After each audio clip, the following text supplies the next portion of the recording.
Bismillahirrahmanirrahim. Assalamualaikum warahmatullahi wabarakatuh. Untuk video kali ini, cikgu akan menerangkan tajuk tenaga. Okey, mula-mula sekali kita harus tahu sumber tenaga. Sumber tenaga terdiri dari matahari, biojisim, nuklear, bateri, air, bahan api fosil, ombak, angin dan makanan. Daripada sumber tenaga yang cikgu sebutkan ini, sumber tenaga yang mungkin kamu kurang faham ialah biojisim, nuklear dan juga bahan api fosil. Okey, gambar ini boleh menerangkan ataupun memahamkan kamu tentang biojisim. Okey, biojisim ni sebenarnya terdiri daripada kayu dan sisa kayu. Okey, contoh kalau kamu tengok kat pokok tu, mungkin buah yang buruk yang kita tak makan, dia jatuh ke tanah, daun-daun kering, ranting kayu, sampah-sampah yang kita dah tak mau guna lagi, gas di tempat-tempat pelupusan, tanaman dan banyak lagi. Okey, kemudian ini pula adalah tenaga nuklear. Tenaga nuklear ni tidak terdapat di Malaysia. Tenaga nuklear ini sangat bersih, tetapi jika tidak digunakan ataupun tidak diuruskan dengan baik, ia boleh menjadi sangat bahaya kepada sesebuah negara. Kemudian ini adalah bahan api fosil. Okay. 3 bahan api yang selalu kita dengar yang merupakan bahan api fosil ialah gas asli, petroleum dan juga arang batu. Okey. Kemudian dalam tajuk ini juga kamu kena faham bentuk tenaga. Okey, bentuk tenaga terdiri dari tenaga haba, tenaga cahaya, tenaga kimia, tenaga elektrik, tenaga nuklear, tenaga bunyi, tenaga suria, tenaga kinetik dan juga tenaga keupayaan. Okey, kita mulakan dengan tenaga haba. Ia dibebaskan oleh objek panas, tenaga yang memberi kepanasan. Tenaga cahaya dihasilkan daripada elektrik, suria dan kimia, membolehkan kita melihat objek. Tenaga kimia tersimpan di dalam bahan api fosil, makanan, biojisim dan bateri. Tenaga elektrik, tenaga yang dibawa oleh arus elektrik yang mengalir. Tenaga nuklear berasal daripada bahan nuklear, dihasilkan dalam reaktor nuklear. Tenaga bunyi, tenaga yang dihasilkan oleh objek yang bergetar. Contohnya gitar, piano, bunyi kipas, bunyi televisyen dan lain-lain. Tenaga suria dibebaskan oleh matahari, memberikan tenaga cahaya dan tenaga haba dapat menjana tenaga elektrik. Tenaga kinetik, tenaga yang ada pada objek yang bergetar. Contohnya orang yang berlari, kipas yang berpusing, dan banyak lagi. Tenaga keupayaan, tenaga yang ada pada objek yang berada pada kedudukan yang tinggi, dimanfaatkan atau diregangkan. Contohnya buah yang sedang berada di tangkai tetapi bersedia untuk jatuh. Okey, ketika buah yang belum jatuh itu berada di tangkai, ia dipanggil tenaga keupayaan. Okey, kemudian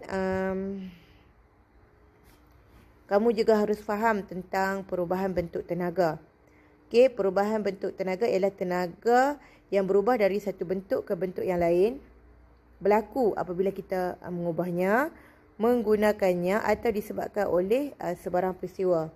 Okey, terdapat 3 contoh yang cikgu nak beri dekat kamu. Contoh pertama ialah lilin. Okey, lilin boleh berubah daripada tenaga kimia kepada tenaga cahaya dan tenaga haba. Kemudian ini adalah tenaga suria. Okey, yang kamu lihat ini adalah panel suria yang berada di bumbung rumah. Sebenarnya panel solar ini ataupun panel suria boleh menggantikan sumber tenaga elektrik yang kita gunakan di Malaysia. Di negara-negara luar banyak yang menggunakan panel solar sebagai sumber tenaga elektrik.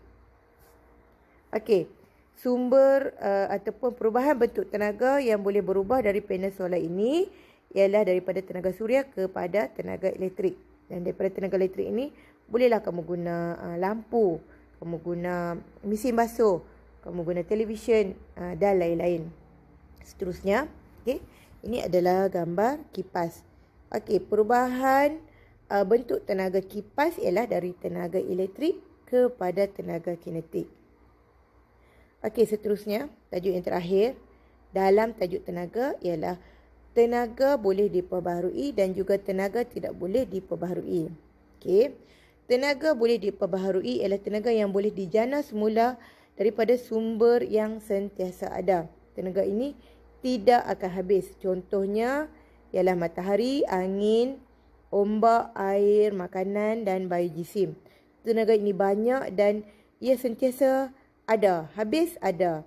Dan tidak ada masalah untuk kita kekurangan tenaga tersebut.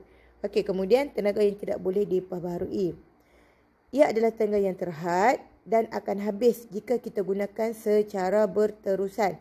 Contohnya bahan api fosil, petroleum, gas asli, arang batu, bateri dan juga bahan nuklear.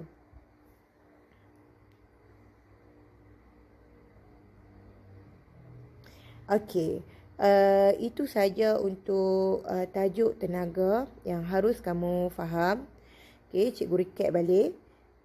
Dalam tajuk tenaga, apa yang kita belajar ialah tentang sumber tenaga. Semua sekali ada 9. Kemudian kita juga belajar bentuk tenaga, iaitu tenaga haba, tenaga cahaya, tenaga kimia, tenaga elektrik, tenaga nuklear, tenaga bunyi, tenaga suria, tenaga kinetik dan juga tenaga keupayaan. Terdapat perubahan bentuk tenaga yang kita belajar. Sebenarnya banyak lagi. Yang kita belajar hari ini hanya 3. Okey, daripada gambar tersebut. Dan akhir sekali, kita juga belajar tenaga ini terbahagi kepada 2, iaitu tenaga yang boleh diperbaharui dan juga tenaga yang tidak boleh diperbaharui. Okey, sehingga itu sahaja apa yang kita belajar pada hari ini. Dan cikgu akan beri soalan sebagai aktiviti pengukuhan pada kamu pada hari yang berikutnya ataupun pada masa yang akan datang. Jadi kamu hendaklah mengulang kaji apa yang cikgu ajar ini berulang kali supaya bila kamu ingin menjawab soalan dan kamu dapat menjawabnya dengan baik. Okey, sekian daripada cikgu. Terima kasih dan Assalamualaikum.